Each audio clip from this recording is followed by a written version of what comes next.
Hi, I'm Garnbreak1, and this is Midgardia's Cool Crowdfunding Show. I'm here today with Mikkel Lick. How's it going?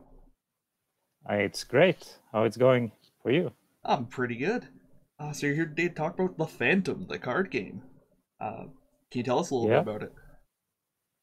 yeah. So this is a solo to two-player co-op game. Very narrative in the world of the Phantom. It has some resource management, and you unlock cards while you play. Yeah, Cool. So, some of our viewers may not be super familiar with, like, really vintage comic book heroes. A big surprise, I know. Can you tell us a bit about The Phantom and the history of the comic and all that? yeah. I mean, it started in 1936, so it's a really old school comic, and it's classified as the first hero to wear the skin tight suit.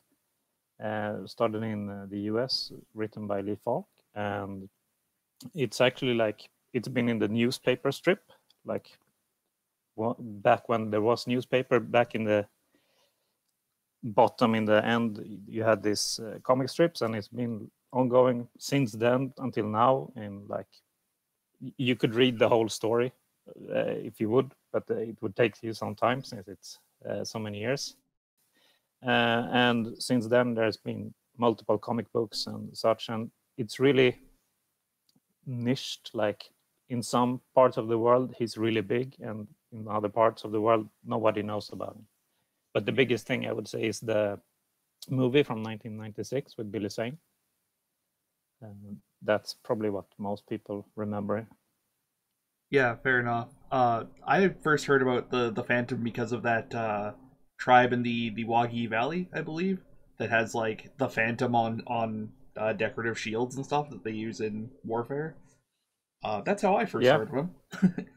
yeah. In Australia and around there. Yeah. So what can you tell me about the game itself? Like, how does it play? I guess. Yeah, okay. So the game is like uh, in the starter box, you have two starter decks, like the Phantom and his love interest, but is so capable by herself, Diana. And you start with this deck that is pretty simple and not super great. And while you play, there's three different scenarios where you can play at four different difficulties. And as you play, you unlock new cards to your deck that gets permanently added there. So when you tackle the adventure again or you try a higher difficulty, you already have a better deck, so you have better chance at completing it.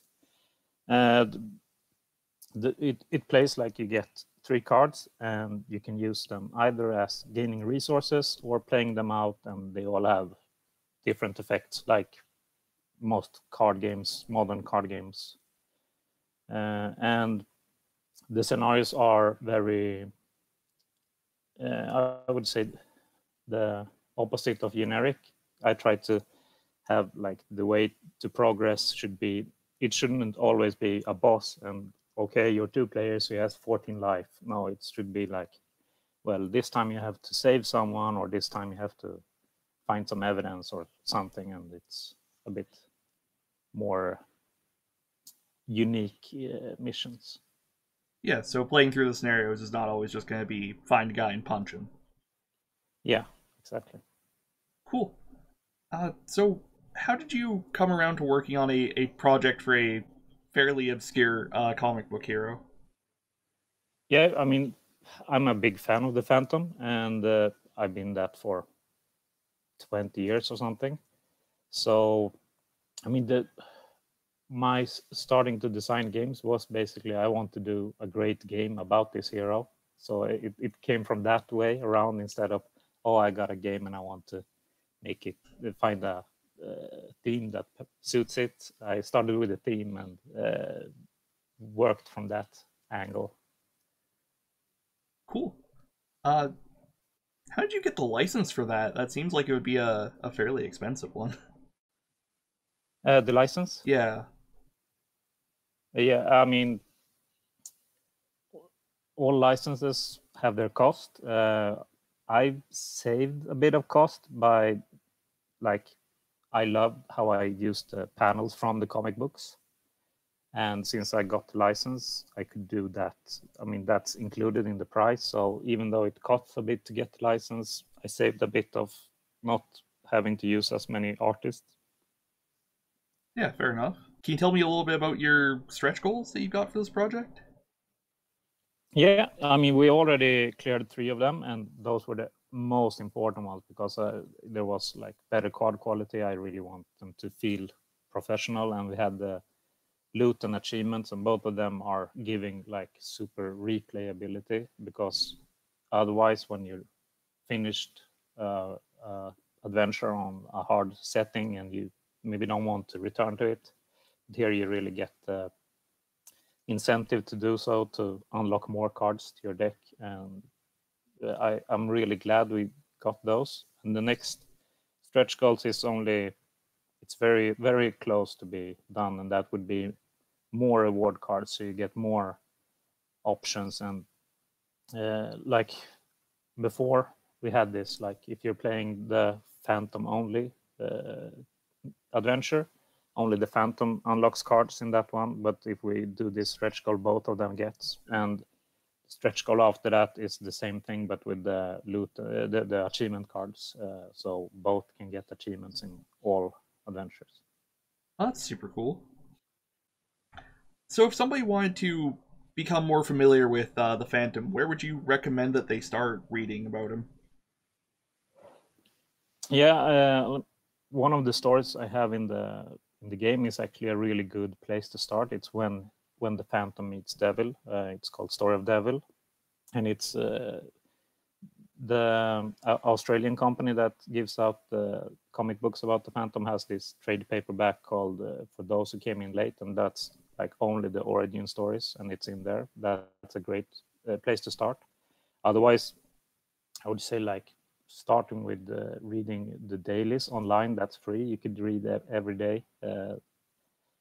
But that's only one strip, and most people want a book to read. But I mean, it's really different also with what comes out in different countries, because it's, as I said, it's some countries have a lot. Like here in Sweden, we get a comic book every other week, while in the US they only get like a book 3 times a year or something. So it's depending on where you live.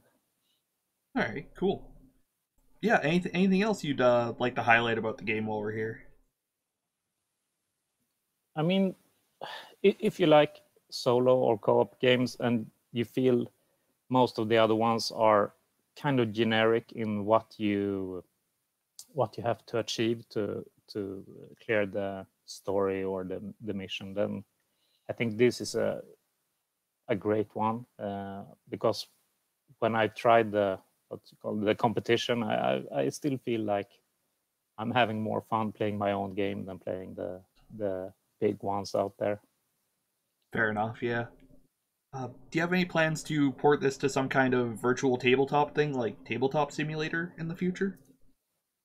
We already have like the demo of the first mission on Tabletop Simulator. I got this great great guy helping me. I did one first, but this great guy Hagar Lucky, he reached out and helped me do it to a really good port, and so you can try it there. And yeah, I also have a print and play for the also this first mission, so you can feel the game without getting spoiled of everything that's in it.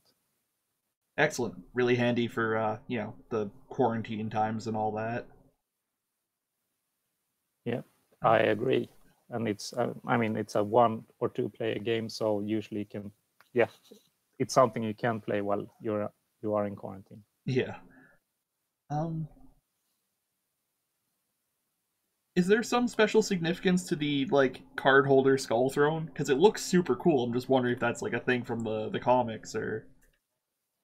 I mean, the skull throne, it's like where the Phantom sits when he, yeah, I mean, when he's doing his deep thinking.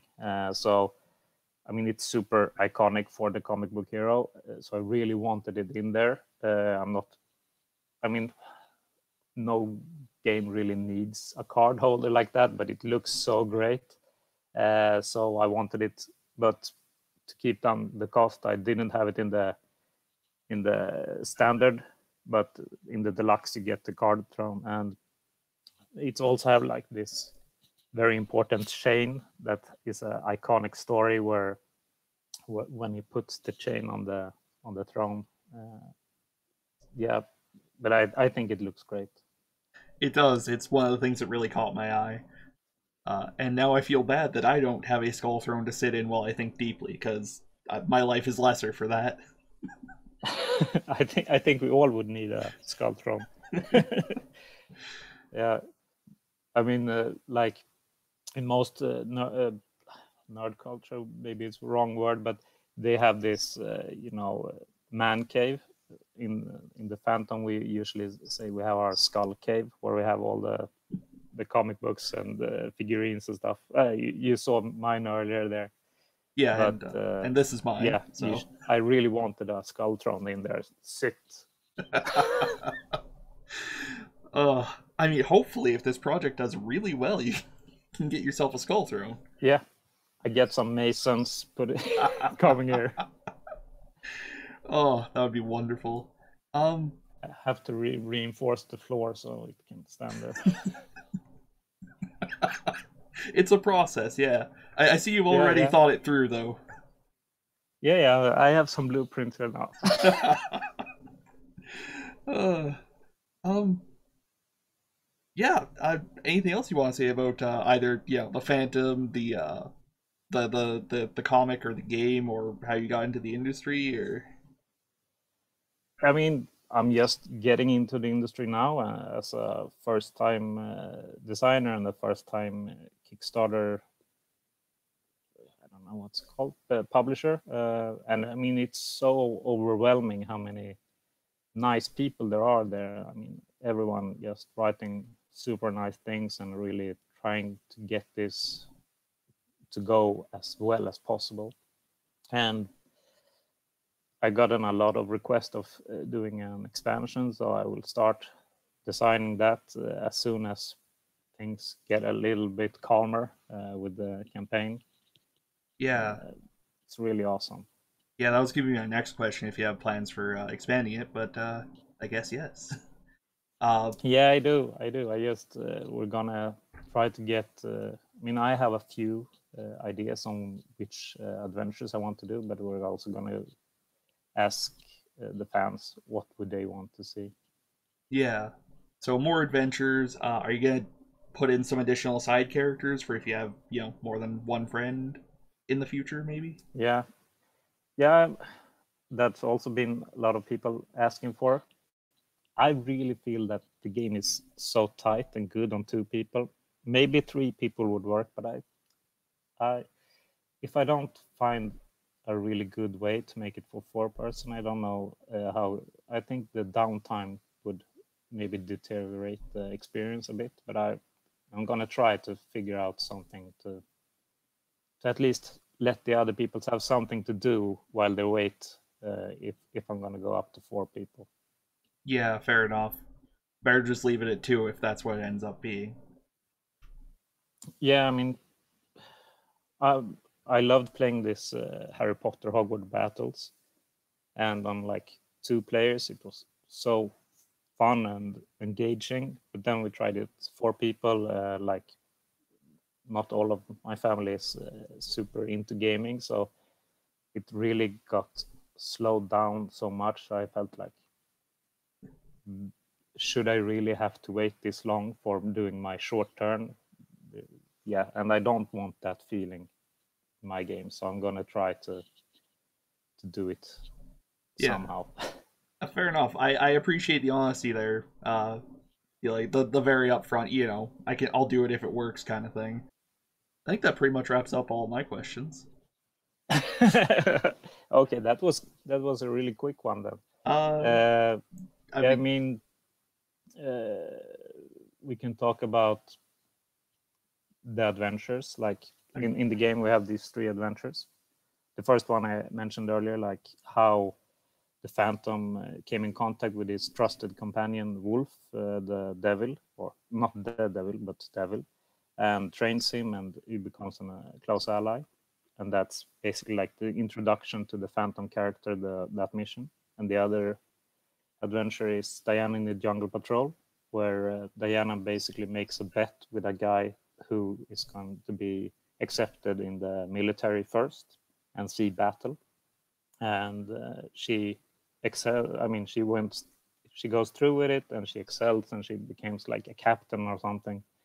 And that's the introduction to her deck and her character. And then we have the, I would say, big finale with the year one, where in the comic books it's the first mission he ever comes out of, since the Phantom is not a superhero. He's been fighting crime since 1536, but he does it by generations. Like when the first Phantom dies, his son or daughter should be hopefully at good enough age to take over and swear the oath and fight crime, and the bad guys think it's the same. So the mythology is like everyone thinks he can't die because he's over 400 years old. And this is when the current Phantom, the 21st Phantom, takes over the mantle and does do his first mission. And that is like he's doubting himself and doesn't know if he's good enough. And I try to put that feel into the mission as well, making it really hard, especially in the beginning. That's really cool. Kind of like Terry McGinnis taking over for Batman in Batman Beyond and that kind of stuff. Yeah, I mean, this is this storyline, the last one, that was, yeah, it was very, what's it called, inspired by the Batman year one. Yeah. Yeah. I guess that about wraps it up then. Um, Thanks for coming Awesome. on. Thank you for having me. Yeah, thanks for coming on. This has been a lot of fun, and this project's fully funded, so I can't say I hope it gets funded because it already is. But yeah, if you like the sound of this project, go back on Kickstarter. There's a link right below this video. And yeah, have a good night, Thank everybody. you. See ya.